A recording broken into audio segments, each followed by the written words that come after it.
அது பார்க்க மாட்டார். ஒரு எம்பி இதெல்லாம் டக்குன்னு கண்டுபிடிக்க முடியல, என்னப்பா இது அப்படின்னு. பாஸ் இவங்கெல்லாம் வளர்ந்ததே பணக்காரங்களாம் வளர்ந்தாங்க பாஸ். உதவியாளர் கொண்டு வந்து வைக்கிறான். எத்தனை கையெழுத்துப்பா?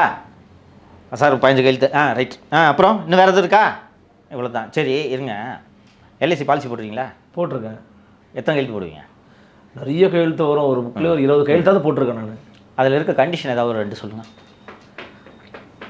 டக்குன்னு கேட்டீங்கன்னா அப்போ கேட்குறீங்க, தயாநிதி மாறன் மட்டும் கேட்குறீங்கன்னா பச்சு கிச்சு பார்க்க மாட்டாங்களா? எல்ஐசி பாலிசி போட்டிருக்கல, அது 2 கண்டிஷன் சொல்லியா? ஏங்க நான் ஒரு பாமரங்க, அவர் வந்து படித்த ஒரு எம்பியா இருக்கிறாருங்க. அவர் வந்து பல பலன்னு சகப்பாக இருந்த உடனே ஒரு படிச்சிருக்காருன்ட்டு நீ ஏன் நினச்சிக்கிட்டேன்னா.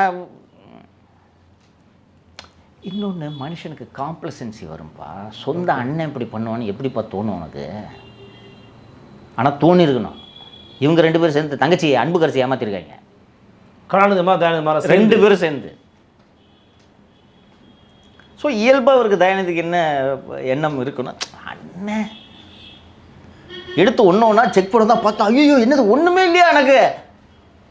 உனக்கு எதுப்பா ஷேர், உனக்கு எதுக்கு என்னப்பா சம்பந்தம்? வெளில போ பண்ணிட்டாங்க. கலாநிதி தயாநிதி வெளியே போன்றாரு. சன் டிவி, சன் குழும நிறுவனங்கள் எதிலுமே 1 பைசா பங்கு தயாநிதி மாறனுக்கு இல்லை. இதெல்லாம் சட்டபூர்வமாக நடந்திருக்கு. ஓகே. தயாநிதி மாறன் இப்போ நமக்கு தான் ஷேர் இருக்கேன்னு நினச்சிட்டு இருக்காரு. பட் சன் குழுமங்களை நிர்வகிப்பதன் காரணமாக இந்தியாவிலே அதிகம் சம்பளம் வாங்கும் சிஇஓ கலாநிதி மாறன் தெரியுமா? இந்தியாவிலேயே. இந்தியா? ஆமாம் சார். அண்ணா அடானி அம்பானி இவங்களாமோ அவங்கள விட அவங்க சம்பளமாக எடுக்கிறது இல்லை, டிவிடெண்ட் வாங்கிப்பாங்க, சம்பளம் எடுக்கிறது இல்லை.